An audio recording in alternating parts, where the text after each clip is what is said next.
that President Trump had with President Zelensky on July 25th?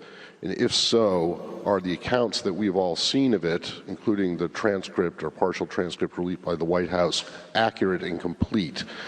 And if you were on the call, did you hear anything on that in the conversation that raised a red flag, anything inappropriate, or anything that gave you any concerns? And then secondly, you said last week that as far as you knew, everyone in the State Department had acted appropriately in regards to Ukraine, including yourself. And so is that still the case? Is that still your belief?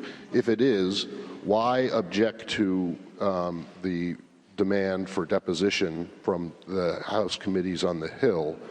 And then do you have any concerns at all about what the State Department Inspector General is going to be briefing to Hill staffers later today? Thank you very much. Thanks, Matt. I'll try and answer questions 4 through 7 first, and then 1 through 3 after that.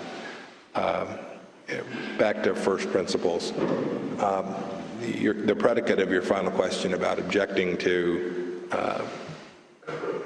what the folks on Capitol Hill have asked is fundamentally not true. What we objected to was the demands that were put that are deeply violate fundamental principles of separation of powers. They contacted State Department employees directly, told them not to contact legal counsel at the State Department. At least that's been reported to us. They said that the State Department wouldn't be able to be present. There are important constitutional prerogatives that the executive branch has to be present so that we can protect important information. So our partners, countries like Italy, can have confidence that the information that they provide the State Department will continue to be protected. And so the response that I provided to them was one that acknowledged that we will, of course, do our constitutional duty to cooperate with this co-equal branch.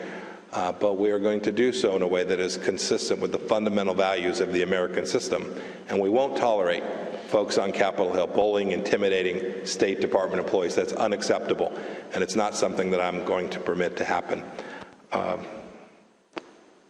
As for was I on the phone call, I was on the phone call. The phone call was in the context of, now I guess I've been the Secretary of State for coming on a year and a half.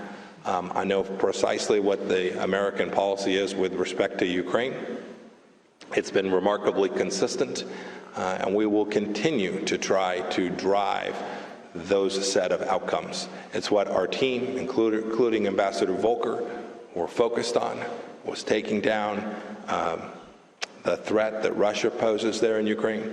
It was about helping the Ukrainians to get graft out and corruption outside of their government, and to help now this new government in the Ukraine build a successful, thriving economy. It's what the State Department officials that I've had the privilege to lead have been engaged in, and it's what we will continue to do, even while all this noise is going on. Okay. Chris O'Day, National Review.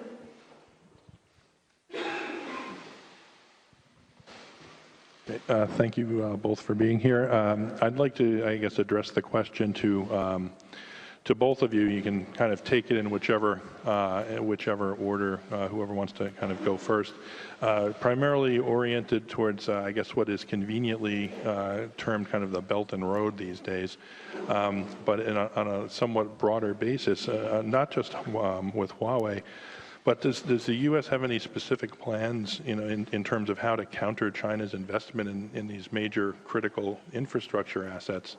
And I ask that here because it seems like there's All right, so there you've got the Secretary of State answering a couple of questions.